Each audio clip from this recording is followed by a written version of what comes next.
शांति। ओम शांति। ओम शांति।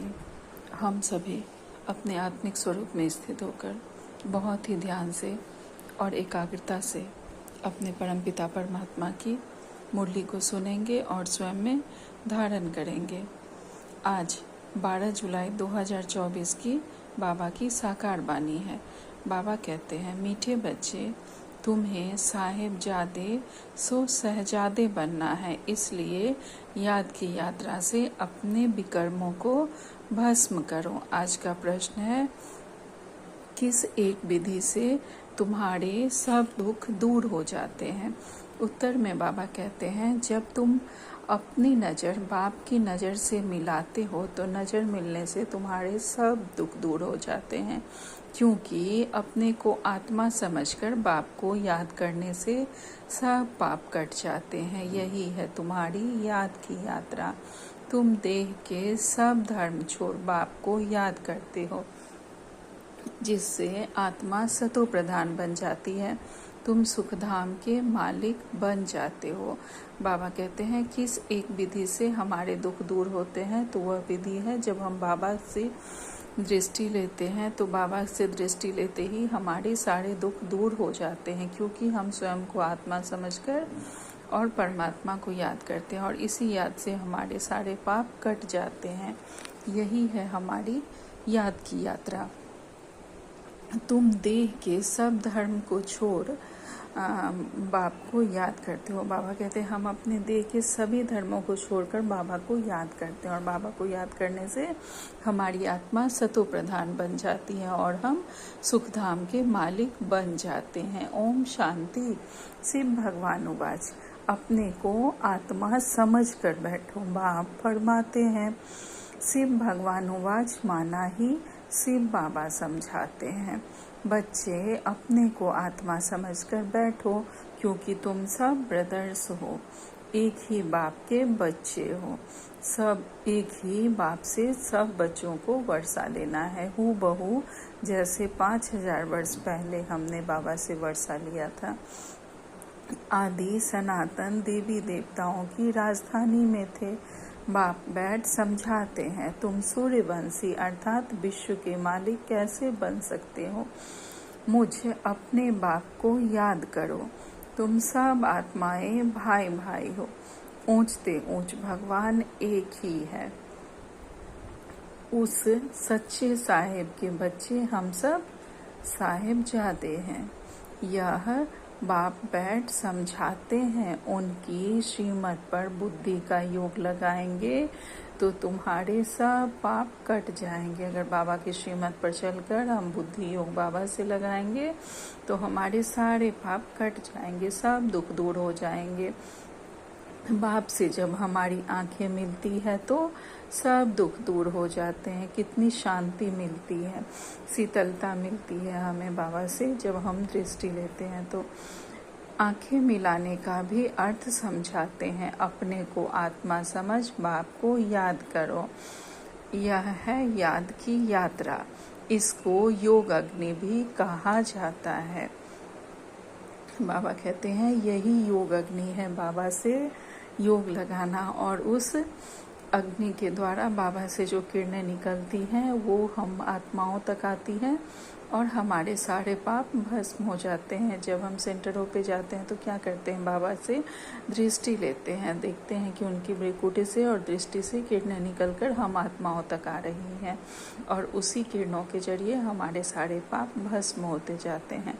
तो बाबा कहते हैं, इस योग अग्नि से तुम्हारे जो जन्म जन्मांतर के पाप हैं वह भस्म हो जाएंगे। यह है ही दुख धाम, सभी नरकवासी हैं। तुमने बहुत पाप किए हैं। इसको कहा जाता है रावण राज्य, सतयुग को कहा जाता है राम राज्य।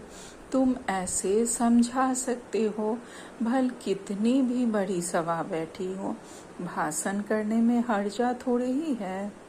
तुम तो भगवान उवाच कहते रहते हो।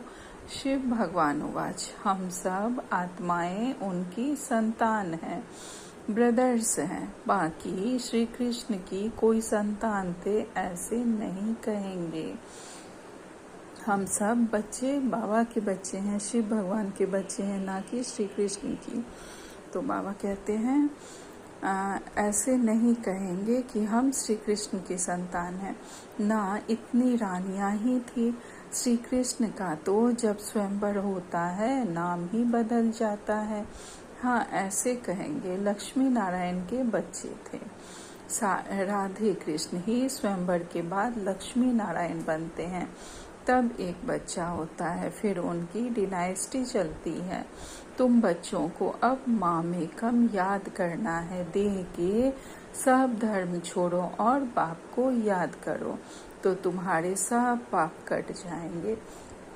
सतो प्रधान बन स्वर्ग में जाएंगे। स्वर्ग में कोई दुख होता नहीं, नरक में अथाह दुख होते हैं, सुख का नाम निशान नहीं। बाबा कहते हैं सतयुग में कोई दुख नहीं होता और कलयुग में दुख ही दुख है, अथाह दुख है। यहाँ तो सुख का कोई नामो निशान नहीं है। भले हमें कोई किसी चीज़ में सुख मिल भी रहा है, लेकिन वह क्षणिक सुख है, उसके पीछे कहीं ना कहीं से दुख ही आता है। तो बाबा कहते हैं ऐसे युक्ति से बतलाना चाहिए। शिव भगवान उवाच, हे बच्चों, इस समय तुम आत्माएं पतित हो, अब पावन कैसे बनो? मुझे बुलाया ही है। हे पतित पावन आओ। पावन होते ही हैं सतयुग में और पतित होते हैं कलयुग में। कलयुग के बाद फिर सतयुग जरूर बनना है। नई दुनिया की स्थापना और पुरानी दुनिया का विनाश होता है। गायन भी है, ब्रह्मा द्वारा स्थापना। हम ब्रह्मा कुमार कुमारियां एडॉप्टेड चिल्ड्रन हैं। हम हैं ब्राह्मण चोटी। हम ब्रह्मा कुमार कुमारियों को बाबा ने एडॉप्ट किया है, बाबा ने हमें गोद लिया है ब्रह्मा बाबा के द्वारा। इसीलिए गायन भी है, ब्रह्मा द्वारा स्थापना। हम हैं ब्राह्मण चोटी, अर्थात हम सबसे उच्च हैं। विराट रूप भी है ना, पहले ब्राह्मण जरूर बनना पड़े। ब्रह्मा भी ब्राह्मण है, देवताएं हैं ही सतयुग में। सतयुग में सदा सुख है, दुख का नाम नहीं। कलयुग में अपरम अपार दुख है, सब दुखी हैं। ऐसा कोई नहीं होगा जिसको दुख ना हो। यह है रावण राज्य। यह रावण भारत का नंबर 1 दुश्मन है। हर एक में 5 विकार है। सतयुग में कोई विकार नहीं होते। वह है पवित्र गृहस्थ धर्म। अभी तो दुख के पहाड़ गिरे हुए हैं और भी गिरने हैं। बाबा कह रहे हैं कि पहले से ही सब बहुत दुखी हैं, दुख के पहाड़ गिरे हुए हैं, लेकिन अभी और दुख आने हैं। यह इतने बॉम्ब शादी बनाते रहते हैं, रखने के लिए थोड़े। इतने जो बॉम्ब सभी देशों ने बनाए हैं, इतने परमाणु बम, कौन कौन से बॉम्ब, हथियार आदि, तो ये रखने के लिए तो नहीं है। आज न कल इसका प्रयोग होगा ही। तो बाबा कह रहे हैं बहुत रिफाइन कर रहे हैं, फिर रिहर्सल होगी, फिर फाइनल होगा। यह जो युद्ध होगा उसका अभी समय बहुत थोड़ा है। ऑलरेडी पूरे देश की सिचुएशन ऐसी है, पूरे विश्व की, कि हम बस युद्ध के दरवाजे पर, तीसरे विश्व युद्ध के दरवाजे पर खड़े हैं। तो बाबा यह कब की मुरली, और उसी समय बाबा ने कहा है कि यह बॉम्ब शादी रखने के लिए नहीं है, बल्कि इसका यूज़ होगा ही, आज न कल होगा। और सिचुएशन हम लोग देख ही रहे हैं कि क्या बन रही है पूरे विश्व की। आगे बाबा कहते हैं पहले पहले शिव बाबा का ज्ञान होना चाहिए। कुछ भी भाषण आदि शुरू करते हो तो हमेशा पहले पहले कहना है शिवाय नमः, क्योंकि शिव बाबा की जो महिमा है वह और कोई की नहीं हो सकती। शिव जयंती ही हीरे तुल्य है। श्री कृष्ण के चरित्र आदि कुछ है नहीं। सतयुग में तो छोटे बच्चे भी सतो प्रधान ही होते हैं। बच्चों में कोई चंचलता आदि नहीं होती। श्री कृष्ण के लिए दिखाते हैं, मक्खन खाते हैं, यह करते हैं। यह तो महिमा के बदले और ही ग्लानि करते हैं। कितना खुशी में आकर कहते ईश्वर सर्वव्यापी है। बाबा कहते हैं सतयुग में बच्चे भी, जो छोटे बच्चे भी तमो जो होते हैं वो सतो प्रधान होते हैं, उनमें कोई चंचलता नहीं होती। वह सब सतोगुणी होते हैं। तो श्री कृष्ण के लिए जो कह दिया है कि माखन चुरा कर खाते हैं, कि गोपियों के कपड़े उठाते हैं, यह सब महिमा के बदले और ही ग्लानि कर दी है। और वो लोग कितने खुशी में कहते हैं कि ईश्वर सर्वव्यापी है, अर्थात हर पत्थर ठिक्कर भीतर में ईश्वर को जोड़ दिया है, कुत्ते बिल्ली सब में ईश्वर है, यह कह दिया है। तो ईश्वर की तो ग्लानि कर दी गई है।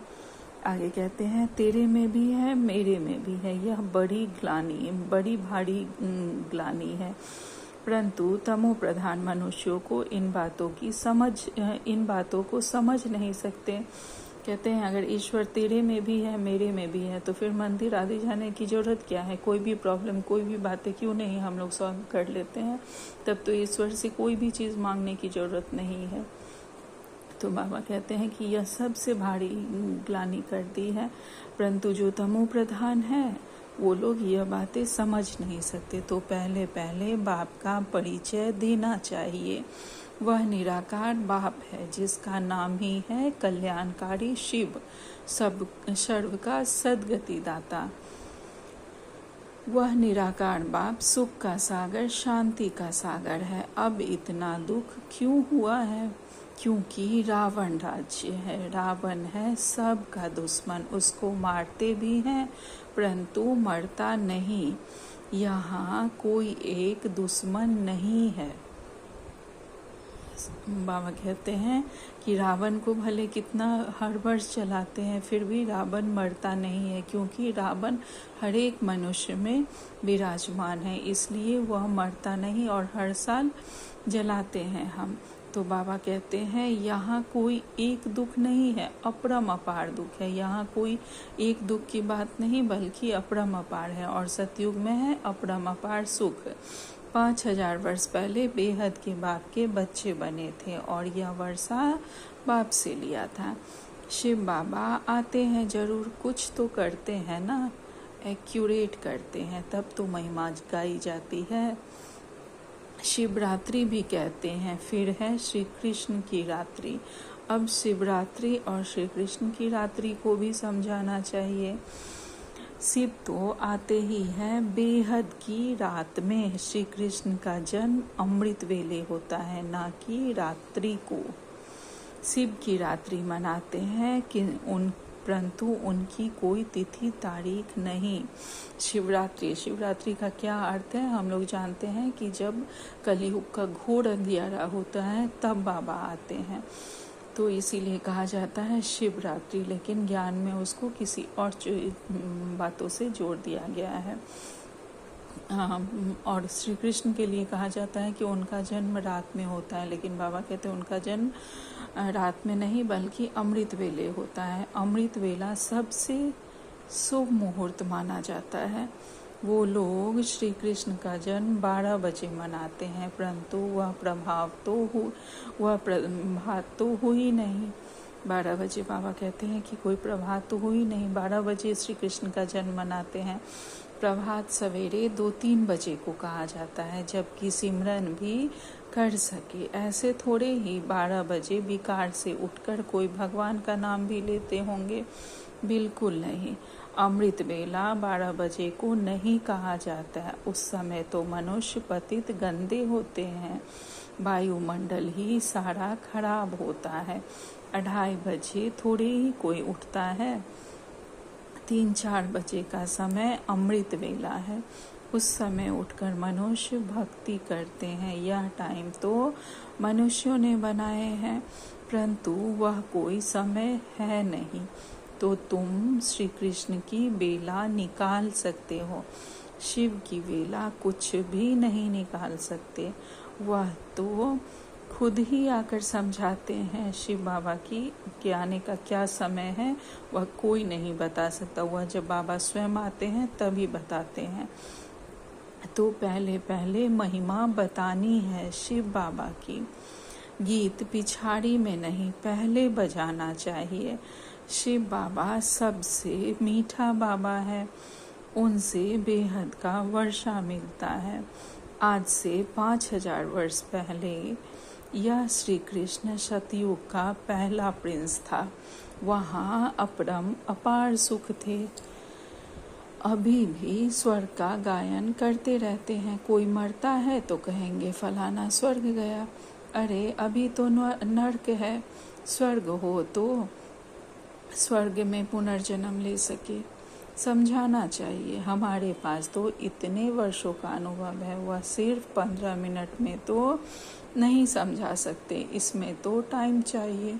पहले पहले तो 1 सेकंड की बात सुनाते हैं। बेहद का बाप जो दुख हरता सुख करता है, उनका परिचय देते हैं। वह हम सब आत्माओं का बाप है। हम भी के शब्द शिव बाबा की श्रीमत पर चलते हैं। बाप कहते हैं तुम सब भाई भाई हो और मैं तुम्हारा बाप हूँ। मैं 5000 वर्ष पहले आया था, तब तो शिव जयंती मनाते हो। स्वर्ग में कुछ नहीं मनाया जाता, अर्थात सतयुग में इस तरह की कोई जयंती नहीं मनाई जाती, क्योंकि बाबा तो वहाँ जाते ही नहीं। बाबा सिर्फ हमें यहाँ मिलते हैं संगम युग पे। तो बाबा कहते हैं शिव जयंती होती है, जिसका फिर भक्ति मार्ग में यादगार मनाया जाता है। यह गीता एपिसोड चल रहा है। नई दुनिया की स्थापना ब्रह्मा द्वारा, पुरानी दुनिया का विनाश शंकर द्वारा। अब इस पुरानी दुनिया का वायुमंडल तो तुम देख रहे हो। इस पतित दुनिया का विनाश जरूर होना है, इसलिए कहते हैं पावन दुनिया में ले चलो। अथाह दुख है, लड़ाई, मौत, विधवापना, जीव घात करना। सतयुग में तो अपार सुखों का राज्य है। यह एम ऑब्जेक्ट का चित्र तो जरूर वहाँ ले जाना चाहिए। यह लक्ष्मी नारायण विश्व के मालिक थे। 5000 वर्ष की बात सुनाते हैं। इन्होंने कैसे यह जन्म पाया, कौन से कर्म किए जो यह बने। कर्म अकर्म विकर्म की गति बाप ही समझाते हैं। सतयुग में कर्म अकर्म हो जाते हैं। यहाँ तो रावण राज्य के कारण कर्म विकर्म बन जाते हैं।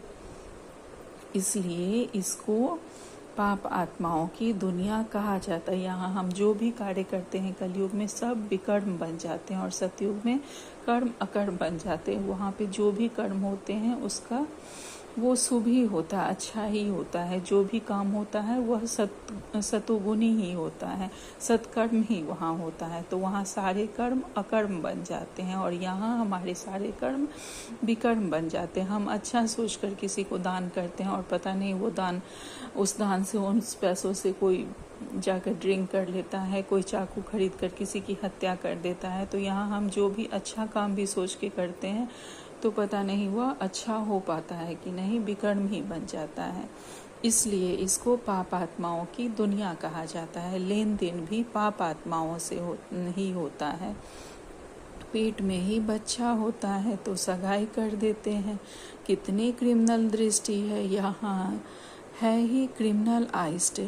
अर्थात पहले होता था ना कि बच्चे छोटे ही रहते थे, पेट में ही रहते थे, तभी कर दिया जाता था कि फलाने की बच्चे से उसकी शादी कर दी जाएगी, तो सगाई पहले ही हो जाता था। तो बाबा कहते हैं यहाँ कितनी क्रिमिनल दृष्टि है, यहाँ है ही क्रिमिनलाइज्ड। सतयुग को कहा जाता है सिविलाइज्ड। यहाँ आंखें बहुत पाप करती है, वहाँ कोई पाप नहीं करते। सतयुग से लेकर कलयुग अंत तक हिस्ट्री ज्योग्राफी रिपीट होती है। यह तो जानना चाहिए ना। दुख धाम सुख धाम क्यों कहा जाता है? सारा मदार है पतित और पावन होने पर। इसलिए बाप कहते हैं काम महाशत्रु है, इसको जीतने से तुम जगत जीत बनेंगे। आधा कल पवित्र दुनिया थी जिसमें श्रेष्ठ देवता थे, अब तो सब भ्रष्टाचारी हैं। एक तरफ कहते भी हैं यह भ्रष्टाचारी दुनिया है, फिर सबको श्री श्री कहते रहते। जो आता है वह बोल देते। यह सब समझना है। अब तो मौत सामने खड़ा है। बाप कहते हैं माँ में कम याद करो तो पाप कट जाएंगे, तुम सतो प्रधान बन जाएंगे। और जब हम सतो प्रधान बनेंगे, पावन बनेंगे, तभी सतयुग में जाएंगे और तभी सतयुग की स्थापना होगी, जब सब पावन बनेंगे बाबा के बच्चे। आगे कहते हैं बाबा सुख धाम के मालिक बनेंगे। अभी तो है ही दुख, कितना भी वे लोग कॉन्फ्रेंस करे, संगठन करे, परंतु इनसे कुछ होना नहीं है। सीढ़ी नीचे उतरते ही जाते हैं। बाप अपना कार्य अपने बच्चों द्वारा कर रहे हैं। तुमने पुकारा है पतित पावन आओ, तो मैं अपने समय पर आया हूँ। यदा यदा ही धर्मस्य, इसका अर्थ भी नहीं जानते। बाबा कहते हैं तुम बच्चों ने ही पुकारा था कि हे पतित पावन आओ। भक्ति मार्ग में हम कितना बाबा को पुकारते थे, तो बाबा कह रहे हैं कि मैं अपने समय पर इस संगम युग पर आया हूँ। बुलाते हैं तो जरूर खुद पतित हैं। बाप कहते हैं रावण ने तुमको पतित बनाया है, अब मैं पावन बनाने आया हूँ। वह पावन दुनिया थी, अब पतित दुनिया है। 5 विकार सब में है, अपरम अपार दुख है, सब तरफ अशांति ही अशांति है। जब तुम बिल्कुल तमो प्रधान पापात्मा बन जाते हो, तब मैं आता हूँ। जो मुझे सर्वव्यापी कह मेरा अपकार करते हैं, ऐसे ऐसे का भी मैं उपकार करने आता हूँ। हमने बाबा की कितनी ग्लानि की है और फिर भी बाबा हमारा उपकार करने के लिए आए हैं। हमने भी भक्ति मार्ग में बाबा को सर्वव्यापी कहा है। तो बाबा कहते हैं तुम निमंत्रण देते हो कि इस पतित रावण की दुनिया में आओ, पतित शरीर में आओ। मुझे भी रथ तो चाहिए ना, पावन रथ तो चाहिए नहीं। रावण राज्य में है ही पतित, पावन कोई नहीं। बाबा कहते हैं पावन रथ यहाँ पे कहाँ से मिलेगा, जो क्योंकि सब पतित हैं, तो यहाँ पे पावन कोई है ही नहीं। बाबा कहते हैं सब विकार से ही पैदा होते हैं। यह विशेष वर्ल्ड है और वह है वाइसलेस वर्ल्ड। अब तुम तमो प्रधान से सतो प्रधान कैसे बनेंगे? पतित पावन तो मैं ही हूँ। मेरे साथ योग लगाओ। भारत का प्राचीन राजयोग यह है। आएंगे भी जरूर गृहस्थ मार्ग में। कैसे वंडरफुल रीति आते हैं। यह पिता भी है तो माँ भी है, क्योंकि गौमुख चाहिए ना, जिससे अमृत निकले। बाबा कहते हैं आएंगे भी गृहस्थ मार्ग में ही। तो बाबा कितना वंडरफुल रीति से आते हैं। ब्रह्मा बाबा पिता हैं तो माता भी हैं, उनमें पिता शिव बाबा भी हैं, तो ब्रह्मा बाबा हमारी माँ भी हैं, क्योंकि उनके द्वारा हम सब बच्चों को अडॉप्ट किया गया है। बाबा कहते हैं गौमुख चाहिए ना। भक्ति मार्ग में जो नंदी को दिखाया गया है वही हमारे ब्रह्मा बाबा हैं। उनके मुख के द्वारा शिव बाबा हमें ज्ञान सुना रहे हैं और उनसे ज्ञान अमृत हमें दे रहे हैं। तो बाबा कहते हैं तो यह माता पिता है। फिर माताओं को संभालने के लिए सरस्वती को हेड रखा है। शुरू में जब दादियाँ थी, बहुत सारी माताएं थी, तो उनको संभालने के लिए मामा को रखा गया था। उनको कहा जाता है जगत अम्बा, काली माता कहते हैं। ऐसे काले कोई शरीर होते हैं क्या? श्री कृष्ण को काला कर दिया है, क्योंकि कामचिता पर चढ़ काले बन गए हैं। श्री कृष्ण ही सांवरा फिर गोरा बनता है। इन सब बातों को समझने के लिए टाइम चाहिए। कोटों में कोई में भी कोई की बुद्धि में बैठता है, क्योंकि सभी में 5 विकार प्रवेश हैं। हम कितने बाबा के भाग्यशाली बच्चे हैं। कोटों में कोई में कोई है जिसने बाबा के ज्ञान को समझा है। तुम यह बात सभा में भी समझा सकते हो, क्योंकि कोई को बोलने का हक है। ऐसा मौका लेना चाहिए। ऑफिशियल सभा में बीच में प्रश्न आदि नहीं करते हैं।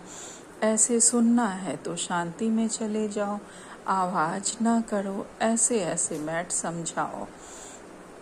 अभी तो अपार दुख है, दुख के पहाड़ गिरने हैं।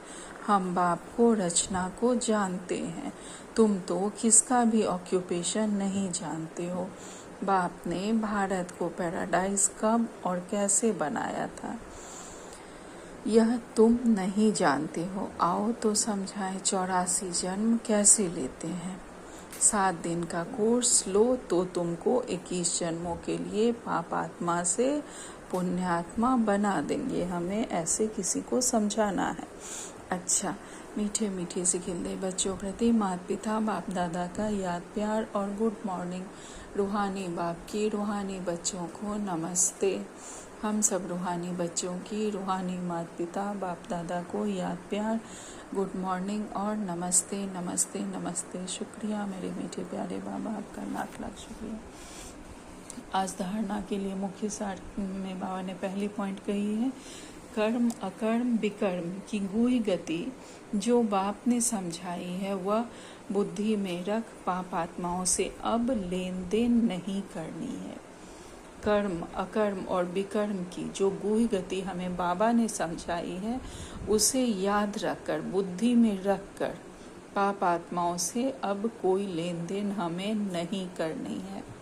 दूसरी पॉइंट में बाबा ने कहा है, श्रीमत पर अपना बुद्धि योग एक बाप से लगाना है। श्रीमत पर चलकर हमारा अपना सारा बुद्धि योग सिर्फ अपने बाबा से लगाना है और सतो प्रधान बनने के लिए पुरुषार्थ करना है।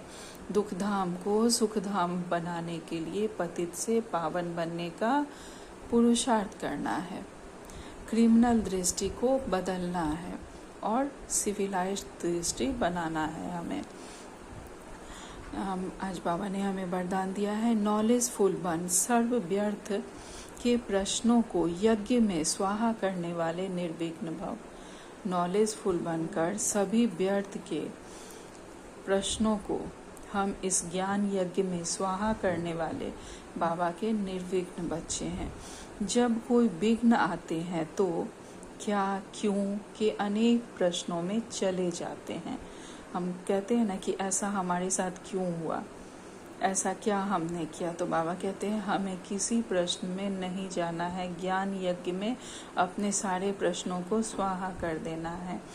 प्रश्न चित्त बनना अर्थात परेशान होगा। अगर हम किसी बात में अगर हम क्वेश्चन करते हैं तो फिर हम परेशान होंगे। नॉलेजफुल बनकर यज्ञ में सर्व व्यर्थ प्रश्नों को स्वाहा कर दो तो आपका भी टाइम बचेगा और दूसरों का भी टाइम बच जाएगा और इससे सहज ही निर्विघ्न बन जाएंगे। बाबा ने सदा कहा है, क्या क्यों के क्यों में नहीं जाना है, क्या क्यों के प्रश्नों की क्यों लाइन नहीं लगानी है हमें, बल्कि बाबा ने हर बातों के लिए हमें श्रीमत दी है, हर बातों की नॉलेज हमें दी है। तो अगर हम बाबा के ज्ञान से भरपूर रहेंगे तो किसी क्वेश्चन की क्यों हमें नहीं लगानी पड़ेगी। ये क्या क्यों हमारे अंदर आएगा ही नहीं। इससे हमारा पुरुषार्थ भी अच्छा होगा, हमारा भी टाइम बचेगा और दूसरों का भी टाइम बच जाएगा और इससे हम निर्विघ्न बन जाएंगे। हमें स्वतः ही उन बातों का आंसर मिल जाएगा और कोई प्रश्न ही नहीं उठेगा। बाबा ने हर बात के लिए इस मुरलियों के जरिए सारी बाबा ने हमें नॉलेज दे दी है। आगे कहते हैं बाबा, निश्चय और विजय जन्म सिद्ध अधिकार है। अगर बाबा में हमारा निश्चय है तो हमारी विजय निश्चित है। यह हमारा जन्म सिद्ध अधिकार है। हमें जन्मते ही जैसे ही हम बाबा के बच्चे बने और बाबा में हमारा निश्चय बैठा तो विजय हमारा जन्म सिद्ध अधिकार है। हम विजयी बन ही गए। हर बात में हर परिस्थिति में हमारी विजय निश्चित है और अगर वो हमारे अकॉर्डिंग नहीं हो रहा है तो वो हमारे लिए सही नहीं है, क्योंकि बाबा जानते हैं कि हमारे लिए क्या सही है वही हमें देंगे। तो आगे कहते हैं बाबा, निश्चय और विजय जन्म सिद्ध अधिकार है हमारा। इस शान में रहो तो कभी परेशान नहीं होंगे।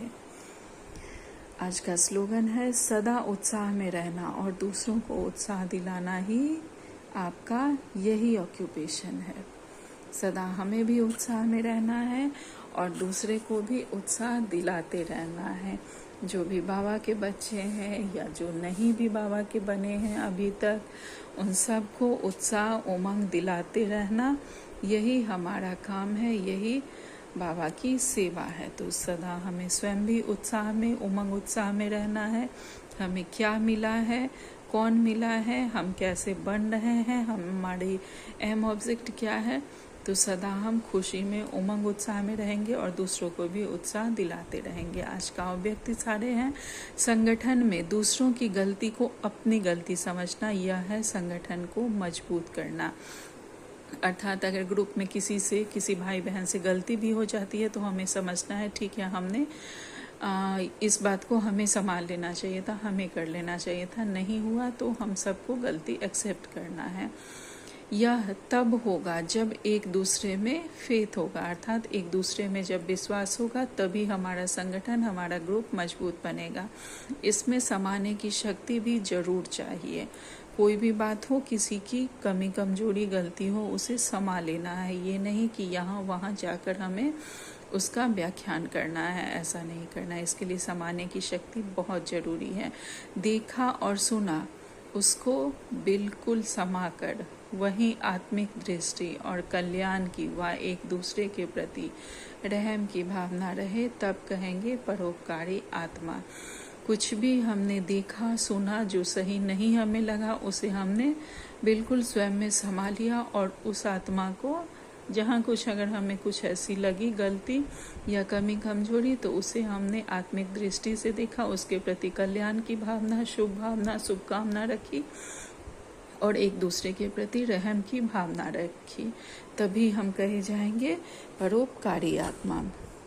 रहम दिल बाबा के हम रहम दिल बच्चे तभी बन पाएंगे। अच्छा, ओम शांति, ओम शांति, ओम शांति। शुक्रिया बाबा।